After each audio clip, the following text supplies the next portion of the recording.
Sa tuwing nakakakita tayo ng mga chubby na baby, pinanggigigilan natin ang mga ito. Ganon din pag nakakakita tayo ng mga chubby na puppy. Pero balikan natin ang mga baby. Kahit ang cute nila ay hindi mabuti para sa kanila ang maging ganito kataba.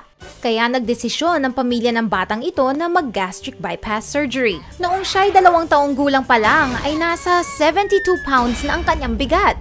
Ito ay kasing bigat ng 5 high-performance na bisikleta. Kung sa tao natin ito ikukumpara, ang 2-year-old na ito ay kasing bigat ng isang 11-year-old. Dahil dito ay nagdesisyon ang kanyang pamilya na bigyan siya ng laparoscopic sleeve gastrectomy at siya ang naging pinakabatang tao sa buong mundo na dumaan sa ganitong klaseng operasyon. Ang resulta, nawalan na siya ng halos 20 pounds na kasing bigat ng 2 baby. Ayos!